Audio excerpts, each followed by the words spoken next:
வணக்கம். இந்த வாரம் வெள்ளிக்கிழமை அன்னைக்கு 3வது தமிழ் ரிலீஸ் இந்த மெட்ராஸ்காரன். ஷேன் நிகம் முதல் முறையா தமிழ்ல ஒரு மெயின் லீட் ரோல்ல அறிமுகமாறாரு. கலையரசன் பல படங்கள் கழிச்சு முதல் முறையா கடைசி வரைக்கும் உயிரோடு இருக்கிற ஒரு கேரக்டர்ல நடிச்சிருக்காருன்னு நினைக்கிறேன். கருணாஸ், நிஹாரிகா, ஐஸ்வர்யா தத்தான் இன்னும் சிலரும் படத்தில் இருக்காங்க. ட்ரெய்லர் கொஞ்சம் இன்ட்ரெஸ்டிங்காகவே தெரிஞ்சுது. காதல் சடுகுடு பாட்டை வேற ரீமிக்ஸ் பண்ணி வச்சிருக்காங்க. ட்ரெய்லர் அளவுக்கு படமும் இன்ட்ரெஸ்டிங்காக இருந்துச்சா? காதல் சடுகுடு பாட்டு ரீமிக்ஸ் இந்த படத்துக்கு தேவையா இல்லையா? கலையரசன் கேரக்டர் சாகலைனா அப்போ அவர் இந்த படத்தில் என்ன பண்ணுறாரு? ஷேன் நிகமுடைய டெபு தமிழ் பர்ஃபார்மன்ஸ் எப்படி இருந்துச்சு எல்லாத்தையும் சொல்கிறேன். இதை பார்த்துட்டே இருக்கும்போது மத கஜராஜா ரிவ்யூவும் வந்துடும். ஓகே, ஸோ அதுக்கு முன்னாடி சேனலுக்கு சப்ஸ்கிரைப் பண்ணாதவங்க சப்ஸ்கிரைப் பண்ணுங்கள். வீடியோ எப்படி இருந்துங்கிற கமெண்ட்டில் சொல்லுங்கள். லைக் பண்ணுங்கள், ஷேர் பண்ணுங்கள்.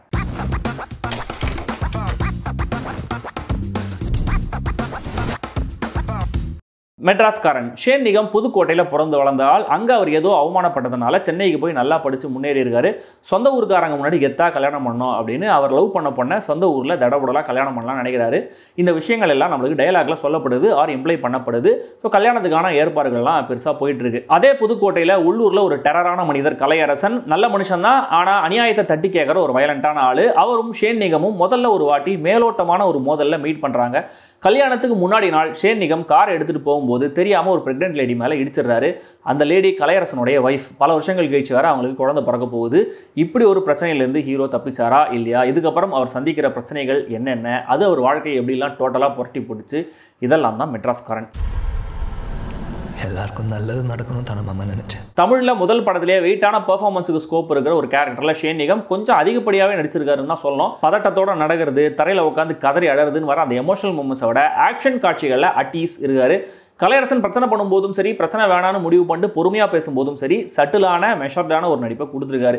இவங்க ரெண்டு பேரை விட கருணாஸோடைய பெர்ஃபார்மன்ஸ் தான் இந்த படத்தில் கொஞ்சம் ஹைலைட்டுன்னு சொல்ல முடியும். சின்ன ரோல் தான், கிட்டத்தட்ட சூரரை போட்டில் வந்த மாதிரியான ஒரு கதாபாத்திரம் தான். ஆனால் அதையே பண்ணாமல் லைட்டாக கொஞ்சம் வித்தியாசப்படுத்தியிருக்காரு.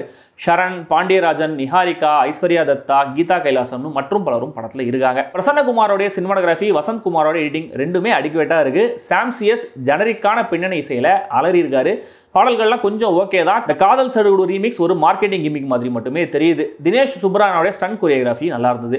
கேரக்டர்ஸை அறிமுகப்படுத்தி கான்ஃப்ளிக்டை செட் பண்ணுற அந்த முதல் பாதி, ஹீரோவுடைய ஃபால், அப்புறம் அவருக்கான ரிடம்ஷன், தென் உண்மையாக அவர் தேடி போகிற ரெண்டாவது பாதின்னு கதையாக கேட்டிங்கன்னா நல்ல ஐடியாவாக இருக்கே அப்படின்னு சொல்ல வைக்கிற ஒரு மெட்டீரியல் தான். இதில் ஒரு சம்பவத்தோடைய வெவ்வேறு பாயிண்ட் ஆஃப் வியூஸ் ஓப்பன் ஆகிற 1-2 இடங்கள் கொஞ்சம் நம்மளோட இன்ட்ரெஸ்ட்டை ஹோல்ட் பண்ணுது.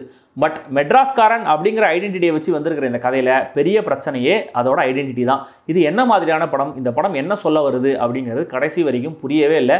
முதல்ல ஷேன் நிகம் மெட்ராஸ்காரன் சொல்லிட்டே இருக்காரு. ஆனால் அவருடைய நேட்டிவ் புதுக்கோட்டை.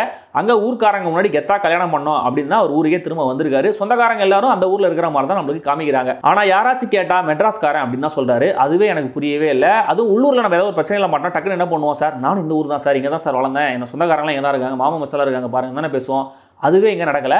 அடுத்த ஐடென்டிட்டி பிரச்சனை. இப்படி ஒரு ரோலில் ஷேன் நிகம் அப்படிங்கிற மலையாள நடிகர் நடிச்சது கிடையாது. அவர் பேசும்போது வர அந்த மலையாள ஸ்லாங் தான். ஹீரோ உட்பட எல்லா கேரக்டர்ஸ்க்கான டீடைலிங்குமே டெக்ஸ்ட்ல டயலாக்ல மட்டுமே இருக்கே தவிர யாருமே ஒரு கதாபாத்திரமா மனசுல பதியல. ஃபர்ஸ்ட் ஹாஃப்ல வில்லன்ற மாதிரி ஒரு அரசியல்வாதி கேரக்டர் வராரு. அவரோட நடிப்பு பார்க்கும்போது இந்த ஸ்டைல் நடிப்பெல்லாம் 70s 80sலேயே முடிஞ்சிருச்சே அப்படின்னு நம்மள யோசிக்க வைக்கிறாரு. இப்படி ஒரு சுச்சுவேஷனில் நம்ம மாட்டினா எப்படி இருக்கும் அப்படின்னு ஒரு சின்ன டென்ஷன் எங்கேயாவது வந்திருக்கணும். பட் ஹீரோ பண்ற சில விஷயங்கள்னால அப்படிலாம் எதுவும் வராம அவர் கேரக்டரோட எந்தவித கனெக்டும் இல்லாம தான் பார்க்க வேண்டியதா இருக்கு. செகண்ட் ஹாஃப்ல ஹீரோவோட தேடல் இன்ட்ரெஸ்டிங்கா ஆரம்பிச்சாலும் திடீர்னு கதைக்கு வாக்கா வர புது கேரக்டர்ஸ், ரெட் ஹெரிங் வைக்கணும்னே வர சில மொமெண்ட்ஸ், முக்கியமா இந்த படத்தோட எண்டிங்னு எல்லாமே ஒரு வகையில் ரொம்ப ஃப்ளாட்டாகவே இருக்கு.